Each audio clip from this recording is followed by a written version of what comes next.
আজকে বানাচ্ছি ভীষণ ভীষণ টেস্টি একটা স্ন্যাক্স ক্রিস্পি কর্ন। এটা আমরা রেস্টুরেন্টে স্টার্টার হিসেবে প্রায় অর্ডার করে থাকি, যেটা খেতে দুর্দান্ত লাগে আমাদের প্রায় সবারই। তো চলো আজকের এই রেস্টুরেন্ট স্টাইল ক্রিস্পি কর্নটা বাড়িতেই খুব সহজে বানিয়ে ফেলি, যেটা খেতেও হবে একদম রেস্টুরেন্টের মতো। তো প্রথমে এই রেস্টুরেন্ট স্টাইল ক্রিস্পি কর্ন বানানোর জন্য আমি নিয়েছি এখানে সুইট কর্ন।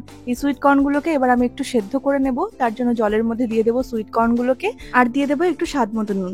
এবার এটা ভালোভাবে সেদ্ধ হয়ে গেলে এটাকে একদম জল ঝাড়িয়ে একটা ছাঁকনির সাহায্যে তুলে নিয়ে একটা পাত্রের মধ্যে রেখে দিচ্ছি।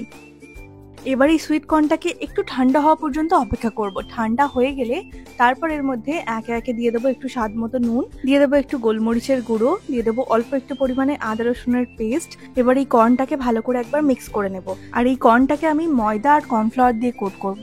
তার জন্য আগে থেকেই এই মশলার সাথে কর্নটাকে ভালো করে মিশিয়ে নিচ্ছি। তো এবার আমি এর মধ্যে প্রথমে দিয়ে দেবো 2 চামচের মতো ময়দা। আর এটা মেশানোর সময় একদম অল্প অল্প ময়দা দিয়ে কোট করা স্টার্ট করবে, কারণ যতটা পরিমাণে এখানে ময়দা লাগবে সেই অনুযায়ী আমরা ব্যবহার করব। এখানে প্রথমে 2 চামচ দিয়ে এটাকে মিক্স করে নিচ্ছি। তারপর অল্প একটু জলের ছিটা দেব, তাতে ময়দাটা কর্নের গায়ে খুব ভালোভাবে লেগে যাবে। তো অল্প অল্প করে একটু জলের ছিটা দিচ্ছি, খুব বেশি না, জাস্ট একদম সামান্য একটু জলের ছিটা দেবো। তারপর এর উপর থেকে দিয়ে দেবো আরো 1 চামচের মতো একটু কর্নফ্লাওয়ার। তারপর আবারও এটাকে মিশিয়ে নেব। আর এটা মেশাতে মেশাতে তোমরা বুঝতেই পারবে যে কতটা পরিমাণে এখানে ময়দা বা কর্নফ্লাওয়ার লাগবে। তবে ময়দাটা একটু বেশি পরিমাণে দেবে আর কর্নফ্লাওয়ারটা একটু কম পরিমাণে দেবে। তো এখানে দেখতেই পাচ্ছ কর্নগুলো কিন্তু ভালোভাবে কোট হয়ে গেছে। ঠিক এরকম পর্যায়ে এলে একটা ছাঁকনি বা চামচার সাহায্যে এক্সট্রা ময়দা বা কর্নফ্লাওয়ারগুলোকে ঝেড়ে নিচ্ছি। তারপর এটাকে ডিরেক্টলি দিয়ে দেবো তেলের মধ্যে। তেলটা আগে থেকেই গরম করে রেখেছিলাম। এবার এই গরম তেলের মধ্যে কর্নগুলোকে ছেড়ে দেবো। আর এটাকে মিডিয়াম ফ্লেমে একটু সময় ধরে ফ্রাই করে নেব। যখন দেখতে পাবে কর্নগুলো একদম ক্রিস্পি হয়ে যাবে, ঠিক সেই পর্যায়ে আমরা এটাকে তেল থেকে তুলে নেব। এইভাবে সব কর্নগুলোকে ফ্রাই করে নেব। তো চলো এবার এটাকে ফাইনাল টাচ দেওয়ার জন্য আমি একটা প্যানের মধ্যে নিয়ে নিচ্ছি অল্প একটু তেল। তেলের মধ্যে দিয়ে দিচ্ছি একটু রসুন কুচি, আদা কুচি।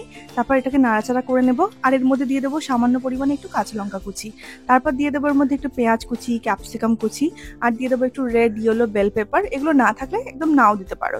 তারপর এটাকে হালকা করে একদম স্টার ফ্রাই করে নেব। আর সবজিগুলোকে খুব বেশি ফ্রাই করার প্রয়োজন নেই, জাস্ট সবজির মধ্যে কিন্তু এই ক্রাঞ্চটা যেন বজায় থাকে। তাই হালকা এটাকে হাই ফ্লেমে একটু সতে করে নিয়ে এর মধ্যে দিয়ে দেবো একটু স্বাদ মতো নুন, দিয়ে দেবো একটু সয়া সস, দিয়ে দেবো সামান্য পরিমাণে একটু ভিনেগার, আর দিয়ে দেবো একটু গোলমরিচের গুঁড়ো, আর দিয়ে দিচ্ছি 1 চামচের মতো চিনি। এটা টেস্টটাকে পুরোপুরি ব্যালেন্স করে দেবে। তারপর ভালো করে এটাকে একদম মিশিয়ে নিয়ে এর মধ্যে এবার দিয়ে দেবো আগে থেকে ফ্রাই করে রাখা কর্নগুলোকে।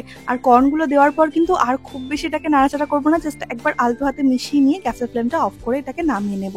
না হলে কিন্তু এই ক্রিসপিনেসটা নষ্ট হয়ে যাবে আর কর্নটা একদম নরম হয়ে যাবে, সেটা খেতে একদমই ভালো লাগবে না। জাস্ট ওপর থেকে একটু দিয়ে দিচ্ছি ধনেপাতা কুচি। তোমাদের কাছে যদি স্প্রিং অনিয়ন থাকে সেটাও তোমরা দিতে পারো। তো চলো আমাদের ক্রিসপি কর্ন একদম রেডি। এবার এটাকে সার্ভ করে নেওয়ার পালা। তো কেমন লাগলো তোমাদের আজকের এই রেস্টুরেন্ট স্টাইল ক্রিসপি কর্নের রেসিপিটা? আমাকে অবশ্যই কমেন্টে জানিও। যদি ভিডিওটা ভালো লেগে থাকে তাহলে লাইক এন্ড সাবস্ক্রাইব করতে ভুলো না প্রতিদিন নতুন নতুন রেসিপি দেখার জন্য। আজ তাহলে এইটুকুই। সবাই খুব ভালো থেকো। টাটা।